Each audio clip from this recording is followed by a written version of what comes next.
না আপনি আমার অ্যাসোসিয়েশনের নাম বলেন। শিল্পী সমিতি থেকে কেউ যায় না, নাম বলেন। সাবেক যাক, আমার অ্যাসোসিয়েশন এখন তো কেউ যায়নি। আমার অ্যাসোসিয়েশনে কোনো মেম্বার মানে আমার ক্যাবিনেট মেম্বাররা কেউ যায়নি কিন্তু না সাধারণ কলিগরা যারা গেছে তাদের আপনার মানতে হবে যে তারা তখন কোনো না কোনো পোস্টে ছিল কিন্তু না না না না তারা না রত্নাপুর দ্বারাই ছিল। রত্নাপুর জিনিসটা ভিন্ন। রত্নাপুর বাদে যারা আছে তারা কিন্তু তখন গভর্নমেন্টের কোনো না কোনো পোস্টে ছিল। আপনি দেখেন প্রতিটা মানুষ কিন্তু একটা না একটা পোস্টে আছে। আমরা রাজনৈতিকভাবে অনেক বেশি চাপের ভিতরে ছিলাম, অনেক বেশি। কারণ আপনারা দেখছেন যে আমরা লাস্টে যে গ্যাঞ্জামটা হয়েছে আমাদের সাংবাদিক ভাইদের সঙ্গে, সেই গ্যাঞ্জামটার ভিতরেও কিন্তু কোনো না কোনো হোতা কেউ না কেউ ছিল যে শেষ পর্যন্ত জিনিসটাকে নষ্ট করছে আর কি। এটা তো পরিপূর্ণ একটা জালিয়াতি। কারণ আপনি একটা অ্যাসোসিয়েশনে নাই, সেই অ্যাসোসিয়েশনের প্যাড ব্যবহার করে সাবিক লিখে আপনি ইয়ে করবেন, একটা দপ্তরে দিবেন, বিবৃতি দিবেন। আর নর্মাল একটা বিষয়, এটা নর্মাল বিবৃতি না কিন্তু। হ্যাঁ, একটা অ্যাসোসিয়েশনের প্যাড বাংলাদেশ চলচ্চিত্র শিল্পী সমিতি বাংলাদেশের ঐতিহ্যবাহী একটা অ্যাসোসিয়েশনের মধ্যে একটা, এবং বাংলাদেশের সর্বোচ্চ এবং বাংলাদেশের সর্বোচ্চ যতগুলো অ্যাসোসিয়েশন আছে তাদের ভিতরে অন্যতম কিন্তু বাংলাদেশ চলচ্চিত্র শিল্পী সমিতি। যখন সে 13 সালে যে অভিনয়টা করেছিল তখন সে হয়তোবা কোনো পক্ষেই ছিল না। এবং লাস্ট এই ছবিটা কেন রিলিজ দেওয়া হয়নি বলেন, কেন বন্ধ ছিল বলেন? তারাই চায়নি ছবিটা রিলিজ হোক, তারাই চায়নি যে তিনি এই ক্যারেক্টার করেছেন গত লাস্ট 15 বছর বা 10 বছর, কেন ছবিটা রিলিজ হয়নি? আমরা তো সম্পর্কে সবই জানি। প্রাথমিক পর্যায়ে আমি বলি, 15 তারিখে আমার জন্মদিন ছিল। আমি কিন্তু আমার জন্মদিন যেদিন প্রথম আক্রমণটা হলো, যখন ঢাকা ইউনিভার্সিটিতে যখন দুইটা মেয়েকে রাজাকার বলে মারতেছিল, হ্যাঁ যাই হোক যারাই হোক মারতেছিল, আমি কিন্তু সর্বপ্রথম আমার জন্মদিন 15 জুলাই আমি সেটা ক্যান্সেল করছি। আমি সবসময় আমার বন্ধুবান্ধবদেরকে নিয়ে আমার বাসায় ছোটোখাটো হলেও একটা প্রোগ্রাম করি, আমি সেটা ক্যান্সেল করে দিয়েছি। এবং 15 তারিখে আমার ফেসবুকে গিয়ে দেখবেন, 15 তারিখে যদি সারা বাংলাদেশের আর্টিস্টদের মনে করেন ফেসবুকে গিয়ে দেখবেন বা কন্টেন্ট ক্রিয়েটারদের ফেসবুকে গিয়ে দেখবেন, সবার প্রথম যদি কেউ পোস্ট করে থাকে এই জয় চৌধুরী পোস্ট করছে। সবার প্রথম যদি কেউ পোস্ট করে থাকে, আপনি ছাত্রদের পক্ষে আপনি দেখবেন ওইখানে আমি একটা স্ট্যাটাস দেওয়া আছে 15 তারিখে রাতে, আমি সর্বপ্রথম স্ট্যাটাস দিছি। এর পরবর্তীতে আমি কন্টিনিউ দিয়ে গিয়েছি, যেহেতু একটা সমষ্টিগতভাবে আমার অ্যাসোসিয়েশন, আমার 570 জন মেম্বার, হ্যাঁ ওদের নেতা আমি, সেক্ষেত্রে হুটহাট করে আমি চাইলেও কিন্তু কোথাও মুভ করতে পারি না, কারণ আমি ভোটে নির্বাচিত।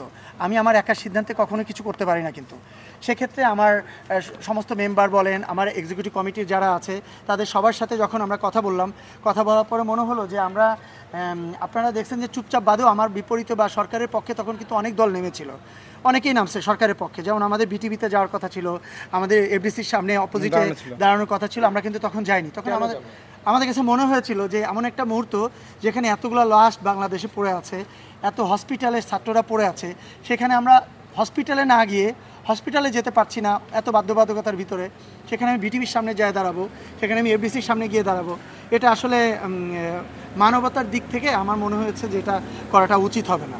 সেদিক দিয়ে আমি আমার সিনিয়রদের সাথে কথা বলেছি, আমার মেম্বারদের সাথে কথা বলেছি, তারা কেউ ইন্টারেস্ট ফিল করে নাই। এবং যেহেতু তখনও অনেক জায়গা থেকে গভর্নমেন্টের তরফ থেকে অনেক জায়গা থেকে অনেক চাপ আসছিল, সেক্ষেত্রে আমরা তাদের বিপরীতে গিয়েও যে কাজ করব এরকম, যেহেতু আমরা একটা অ্যাসোসিয়েশনে কাজ করি এবং কেপিআই ভুক্ত এলাকাতেই আমার সেই অ্যাসোসিয়েশন, এটা যদি আমার কোনো বাইরে এলাকার যদি নর্মাল একটা অ্যাসোসিয়েশন হতো তাহলে আমরা নিজেদের সিদ্ধান্তে চলে যেতে পারতাম। যেহেতু একটা কেপিআই ভুক্ত এলাকাতে আছে আমার অ্যাসোসিয়েশন, সেহেতু সবারই সিদ্ধান্ত নিয়ে আমাদেরকে মুভ করাটা উচিত। এটাই যে আমরা আসলে তখন যে গভর্নমেন্টটা ছিল তাদের পাশেও গিয়েও কিন্তু আমরা ওইভাবে দাঁড়াইনি, আমার অ্যাসোসিয়েশনে কেউই কিন্তু সেখানে যায়নি, কিন্তু এটাও নিতে হবে। কিন্তু অনেকেই গেছে। হ্যাঁ, না আপনি নাম বলেন। না যারা গেছে না আপনি আমার অ্যাসোসিয়েশনের নাম বলেন। শিল্পী সমিতি থেকে কেউ যায় না, নাম বলেন। সাবেক যাক, আমার অ্যাসোসিয়েশন এখন তো কেউ যায়নি। আমার অ্যাসোসিয়েশনে কোনো মেম্বার মানে আমার ক্যাবিনেট মেম্বাররা কেউ যায়নি কিন্তু আমাদের জানার উদ্দেশ্য হচ্ছে যে আপনাদের না সাধারণ কলিগরা যারা গেছে তাদের আপনার মানতে হবে যে তারা তখন কোনো না কোনো পোস্টে ছিল কিন্তু না না না না তারা না রত্নাপুর দ্বারাই ছিল। রত্নাপুর জিনিসটা ভিন্ন। রত্নাপুর বাদে যারা আছে তারা কিন্তু তখন গভর্নমেন্টের কোনো না কোনো পোস্টে ছিল। আপনি দেখেন প্রতিটা মানুষ কিন্তু একটা না একটা পোস্টে আছে সবাই। সো সেক্ষেত্রে তাদের ওইটা হয়তো বা দায়িত্ব ছিল দাঁড়ানোর। আর আমাদের কাছে মনে হয়েছে যে মুহূর্তে হসপিটাল ছাত্র, আর আমি আফতাবনগর ক্যান্টনমেন্ট দুই জায়গায় আমার থাকা হতো। আমি যখন আফতাবনগর আসতাম তখন আমার ওখানে একটা হসপিটাল আছে, যখন দেখতাম প্রতিদিন 20 জন 30 জন করে লাশ যাচ্ছে হসপিটালে, আর আমার ছোটো বোনেরা ওরা স্টুডেন্টে পড়ে, ব্রাকে পড়ে, ছোটো ভাইয়েরা, এরকম আমার খুব ক্লোজ ভাইয়েরা অনেকেই মারা গেছে। তা সেখানে আমার কাছে মনে হয়েছে যে আমার বিবেকের তাড়নায় আমার মনে হয়েছে যে আসলে কাজটা আমার ঠিক হচ্ছে না, যেটা হচ্ছে এটা ঠিক হচ্ছে না। সেদিক দিয়ে আমার মনে হচ্ছে না, যেখানে ছাত্ররা সব হসপিটালে পড়ে আছে এই মুহূর্তে আমার রাস্তায় নামাটা বা আমাদের রাস্তায় নামাটা বা বিটিভির সামনে বা এফডিসির সামনে যাওয়াটা আমাদের ঠিক হবে না। হ্যাঁ, শুধু নট অনলি নিপুণ আপু ছাড়াও যারা আছে এই অবৈধ সম্পদ বাদ দিয়েও তো আরও অনেক মানুষের পার্সোনাল লাইফেও অনেক ধরনের বিভ্রান্তিমূলক বা সত্যি প্রশ্ন হতে পারে যেটা অনেকে দর্শকরা জানে না, সেগুলো নিয়েও তো আমাদের উপর আঙুল তুলে কথা বলে আর কি। তা মূলত ইন্ডাস্ট্রির একজন মানুষকে নিয়ে আঙুল তুলে কথা বলা মানে পুরো ইন্ডাস্ট্রির উপরেই আসে, এটাই বাস্তব কথা।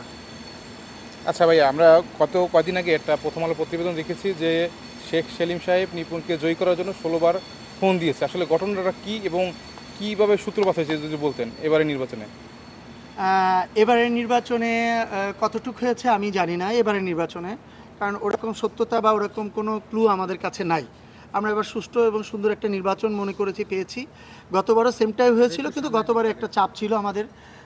আমরা বিভিন্ন জায়গা থেকে আমাদের কল আসছিল, কিন্তু কলটা কোন জায়গা থেকে আসছে, কে করছে, এটা আসলে অ্যাকচুয়ালি আমাদের কাছে কোনো ক্লু নাই বা আমাদের কাছে কোনো প্রুফ নাই। সো যেহেতু আমার কাছে কোনো প্রুফ নাই, সেহেতু আমি তো বলতে পারি না। বাট আমাদের নির্বাচন কমিশনার সাহেব অনেক চাপে ছিল, আমরা অনেক চাপে ছিলাম, কারণ এখানে আপনারা জানেন যে গত নির্বাচনে যেবার আমাদের নিপুণ আপু এবং জাহেদ খান যেবার দাঁড়ালো একসঙ্গে, সেবার কিন্তু আপনারা জানেন যে এফডিসিতে বাইরে মিনিমাম কয়েক হাজার সন্ত্রাসী ছিল, এফডিসির বাইরে, যারা অনেক ট্রাই করছে সন্ত্রাসী কর্মকাণ্ড করার জন্য। আমাদের প্রশাসন আমাদের সঙ্গে ছিল, প্রশাসন ট্রাই করেছে একটা সুষ্ঠু নির্বাচন দেওয়ার জন্য। সেক্ষেত্রে একটা সুষ্ঠু নির্বাচন হওয়ার পরে কিন্তু জাহেদ খান কিন্তু জয়ী লাভ করেছিল। এটা প্রথম কথা হচ্ছে যে রিপোর্টার এই নিউজটা করেছে, আপনাদের উচিত ওনার কাছে, কারণ ওনার কাছে সব ধরনের প্রুফ আছে, ওনার কাছে যে নিউজটা করা বা ওনাদের কাছে আপনার কাছে যে আপনারা গিয়ে ওনার কাছে জিজ্ঞেস করা, কারণ তখন আপনাদেরকে প্রুফ দিতে পারবে। এই প্রুফটা আমার কাছে নাই। আমি সেটা হচ্ছে যে চাপের মুখে আমার আর্টিস্টটা, আমার মনে হয় না কোনো আর্টিস্ট বা হিরো হিরোইন ইয়াং জেনারেশন যাদেরকেই বলি, তারা তো সবাই আমার খুব ক্লোজ এবং তারা আমাকে অনেক বেশি ভালোবাসে। তারা কখনো এই টাইপের কোনো কিছুতে প্রবলেম ক্রিয়েট হয়েছে বা প্রবলেমের ভিতর পড়ছে, এটা আমার ধারণায় আসে নাই। বাট আমরা রাজনৈতিকভাবে অনেক বেশি চাপের ভিতরে ছিলাম, অনেক বেশি। কারণ আপনারা দেখছেন যে আমরা লাস্টে যে গ্যাঞ্জামটা হয়েছে আমাদের সাংবাদিক ভাইদের সঙ্গে, সেই গ্যাঞ্জামটার ভিতরেও কিন্তু কোনো না কোনো হোতা কেউ না কেউ ছিল যে শেষ পর্যন্ত জিনিসটাকে নষ্ট করছে আর কি। হ্যাঁ, আমি কিন্তু এটার সাথে জড়িত ছিলাম কি ছিলাম না, আপনারা এটা শাসককেই দেখছেন সব কিছু। তারপর কিন্তু আমাকে নিয়ে অনেক নিউজ হয়েছে, আমি এই করি, আমি সেই করি, আমার বায়োটা, আমার ব্যাকের আমি কি কোন দল করতাম কলেজ লাইফে, আমি মাগুরাতে কত বছর যাই না, সেগুলো নিয়ে কিন্তু অনেকেই নিউজ করছে কিন্তু। সো এগুলা ক্লু একটা যায়, যে নিউজ করবে নিশ্চয়ই তার কাছে ক্লু আছে। এরকম অনেক ধরনের চাপের মুখে কিন্তু আমাদেরকে ওইখানে কিন্তু দুজন নায়িকার নাম আমরা যদিও ওনাদেরকে তেমন কোনো সিনেমা বা কিছুতে দেখিনি, সাদেয়া মির্জা এবং জয়া চৌধুরী নামে দুইজন নায়িকার নাম উল্লেখ করা আছে, যে দুইজন ব্যক্তিকে না অ্যাকচুয়ালি এদের সঙ্গে আমার ওরকম কোনো সম্পর্ক নেই। আপনি কি ওনাদেরকে চিনেন কিনা বা ওনারা কি আসলে চিত্রনায়িকা কিনা? আমি আজকে আমার এটা 14 আমার মোটামুটি শিল্পী সমিতি যাচ্ছে হচ্ছে আজকে 10-12 বছর। হ্যাঁ, আমি কিন্তু এই 10-12 বছরে শুধু ওনাদের নামই শুনেছি, বাট ওনাদের সাথে আমার কোনো ওইভাবে কথা হয়নি, দেখা হয়নি, এবং ওনাদের সম্পর্কে আমার কোনো ধারণাও নাই। বিষয়টা এরকম আর কি। এই বিষয়গুলো যখন আসে একজন সহকর্মী হিসাবে বিব্রত হন কিনা? 100% ভাই, অবশ্যই বিব্রত, কেন হব না। আপনাদের জার্নালিস্ট ভাইদের একজনের উপরে আঙ্গুল গেলে তো সবার উপরে যায় আঙ্গুল। সো আমার ভাই বোন যারা আছে, আমার আর্টিস্ট যারা আছে, যে হিরোইন যারা আছে, একটা হিরোইনের উপরে একটা খারাপ কোনো মন্তব্য কেউ করলে এটা কিন্তু সব হিরোইনদের উপরে গিয়েই পড়ে। আপনারা সব হিরোইন বা আমাদের কোনো হিরোদের উপরে একটা খারাপ কিছু করলে সব হিরোদের উপরে গিয়ে আঙ্গুলটা কিন্তু তোলে কিন্তু সবাই। তো সেই ক্ষেত্রে ইন্ডাস্ট্রি আমাদের সবার, কারোর উপরে কোনো কিছু হলে, কারোর উপরে কোনো কিছু বদলাইলে সে সব কিছু কিন্তু পুরো ইন্ডাস্ট্রির উপরে গিয়েই পড়ে আলটিমেটলি। উনি তো শিল্পী সমিতির মেম্বার, সেক্ষেত্রে আপনারা শিল্পী সমিতির পক্ষ থেকে এই বিষয়গুলা যেহেতু একটা মানসম্মানের বিষয়, মানসম্মানের বিষয় বলতে গেলে এখন আমাদের তো আইনি জটিলতায় যদি না যাওয়া হয় তাহলে আমাদের তো কোনো ক্লু নাই, আমাদের কাছে কেউ কোনো নিউজ করে নাই। এবং ওনার ইস্পাত যেটি রয়েছে সেখানে অবৈধ সেটা প্রমাণ আমাদেরকে দিতে হবে। উনি আইনের যদি উনি আওতায় পড়ে, আইন যদি তাকে আওতায় নিয়ে আসে দেন, তারপরে আমরা আমাদের শিল্পী সমিতি থেকে আমরা ব্যবস্থা নিতে পারবো। নর্মালি এটা আরেকটা বিষয় আমার জানা ছিল, আপনাকে পাইনি বিধে প্রশ্নটা করা হয়নি। কোটা সংস্কার আন্দোলন যখন চলে ঠিক তখন কিন্তু শিল্পী সমিতির ফেড ব্যবহার করে উনি একটি বিবৃতি দিয়েছিলেন। এই বিষয়টা একটু, এটা তো সম্পূর্ণ জালিয়াতি, এটা তো পরিপূর্ণ একটা জালিয়াতি। কারণ আপনি একটা অ্যাসোসিয়েশনে নাই, সেই অ্যাসোসিয়েশনের প্যাড ব্যবহার করে সাবিক লিখে আপনি ইয়ে করবেন, একটা দপ্তরে দিবেন, বিবৃতি দিবেন। আর নর্মাল একটা বিষয়, এটা নর্মাল বিবৃতি না কিন্তু। হ্যাঁ, একটা অ্যাসোসিয়েশনের প্যাড বাংলাদেশ চলচ্চিত্র শিল্পী সমিতি বাংলাদেশের ঐতিহ্যবাহী একটা অ্যাসোসিয়েশনের মধ্যে একটা, এবং বাংলাদেশের সর্বোচ্চ যতগুলো অ্যাসোসিয়েশন আছে তাদের ভিতরে অন্যতম কিন্তু বাংলাদেশ চলচ্চিত্র শিল্পী সমিতি। তো তাদের একটা প্যাড ব্যবহার করে আপনি ইচ্ছা মতো যে কোনো বিবৃতি আপনি চাইলে দিতে পারেন না। হ্যাঁ, তা সেক্ষেত্রে আমাদের মতামত নাই, আমরা জানি না সে যে কাজটা করছে এটা সম্পূর্ণ জালিয়াতি কাজ করছে।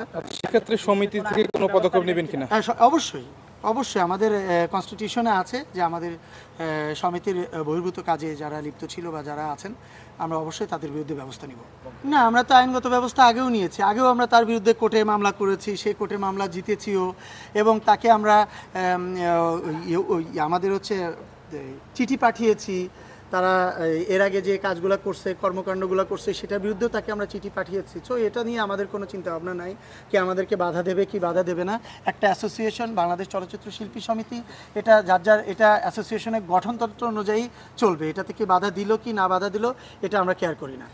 এখন সেটা তো আমরা আগেও শুনেছিলাম যে উনি করেছে। হ্যাঁ, এখন যখন সে 13 সালে যে অভিনয়টা করেছিল তখন সে হয়তোবা কোনো পক্ষেই ছিল না। এবং লাস্ট এই ছবিটা কেন রিলিজ দেওয়া হয়নি বলেন, কেন বন্ধ ছিল বলেন? তারাই চায়নি ছবিটা রিলিজ হোক, তারাই চায়নি যে তিনি এই ক্যারেক্টার করেছেন গত লাস্ট 15 বছর বা 10 বছর কেন ছবিটা রিলিজ হয়নি। আমরা তো সম্পর্কে সবই জানি। যেহেতু এটা চায়নি, এখন যখন দেখছে যে গভর্নমেন্ট ঘুরে যাচ্ছে, গভর্নমেন্ট আরেক জায়গায় আসছে, এখন তারা সারা বাংলাদেশে দেখি এখন পাবলিশ করতেছে আমি এই ক্যারেক্টার করেছি, আমি ওই ক্যারেক্টার করেছি, এই সেই কত কিছু। তো এগুলো একটা ভিত্তিহীন ব্যাপার স্যাপার, এগুলো আসলে কোনো কথাই না। এটা যার পার্সোনাল ব্যাপার, যার পার্সোনাল হেডেক। আপনি আমাকে জিজ্ঞেস করলেন, আমি আমার সদ উত্তর দিয়ে দিলাম। অনেকে মনে করেন গভর্নমেন্টে কোনো না কোনো জব করে, উনিও আর্টিস্ট, তাহলে সেক্ষেত্রে তো তার বাধ্যতামূলক হয়ে যায় গভর্নমেন্টের সাপোর্ট করার জন্য, কারণ সে তো গভর্নমেন্টের চাকরি করছে। সেক্ষেত্রে তার জন্য প্রথম প্রায়োরিটি হচ্ছে সে গভর্নমেন্টের একজন লোক, সে গভর্নমেন্টে জব করে বা গভর্নমেন্টে কোনো একটা পোস্টে আছে, সে কিন্তু তখন আর্টিস্ট জাস্ট নাম কহস্তে, সে কিন্তু তখন আর্টিস্ট হিসাবে আমরা গণ্য করব না। কারণ সে তার প্রথম প্রায়োরিটি যখন গভর্নমেন্ট হবে, গভর্নমেন্টের জন্য তারা এত কষ্ট করছে, গভর্নমেন্টের একটা জব করছে, সেহেতু সেটাকেই তারা পরিপূর্ণভাবে সেটার উপরে স্যাটিসফাইড হওয়া উচিত। কারণ আমি একটা জায়গায় জব করলে অবভিয়াসলি আমি যখন এখন কাজ করছি, এখন একটা জায়গায় আমার কাজ এখন অভিনয় করা, এটাকে বাদ দিয়ে যখন আমি একটা জায়গায় জব করতে যাব, তখন ফুল টাইম যখন আমি একটাতে জব করব, তখন কিন্তু ওইটা আমার মেন ফোকাস বা মেন কাজ হবে। সো সেটাকে কিভাবে ভালো করা যায় এটাই একজন মানুষের নৈতিক দায়িত্ব। এখন সেদিক দিয়ে তারা যতটা চেষ্টা করেছে গভর্নমেন্ট হোল্ড হয়ে বা গভর্নমেন্টের জন্য পাশে দাঁড়ানোর জন্য, সেক্ষেত্রে আমি মনে করি যে তারা অন্যায় থেকে তার প্রফেশনাল দিকটা একটু বেশি যাচাই বাছাই করছে আর কি। তো সেক্ষেত্রে আমি চাই না যে আমার আর্টিস্ট যারা আছে তাদের উপরে কেউ কারো বিরূপ ধারণা ক্রিয়েট করুক, তাদেরকে কোনো ধরনের হয়রানিমূলক কোনো প্রশ্ন করুক, হয়রানিমূলক কোনো কথা বলুক। কারণ সবাই আমরা আর্টিস্ট, আমরা চাই আমার আর্টিস্ট ভাইরা বোনেরা ভালো থাকুক। আমরা প্রতি বছরই করে থাকি। আমাদের প্রতি বছর বলতে গেলে হয়তো বা লাস্ট 2 ইয়ার্সে এরকম করা হয়নি। এর আগে আমরা রেগুলার করেছিলাম। আমরা প্রতি মাসে যারা আমাদের শ্রদ্ধেয় যে আর্টিস্টরা যারা গত হয়েছিলেন তাদের সবার জন্য আমরা প্রতি মাসে একবার করে মিলাদ মাহফিলের বা দোয়া মাহফিলের আয়োজন করি আর কি। সেই সুবাদে আমরা এই মাসে আমাদের আরও অনেক বাবর ভাই থেকে শুরু করে আমাদের নায়ক রাজ্জাক স্যার, আরও যারা আছেন মোটামুটি 21 জন মতো এই মাসে আমাদের গত হয়েছে টোটাল এই আগস্টে। তাদের জন্য আজকে আমাদের একটা দোয়া মাহফিলের আয়োজন করা ছিল।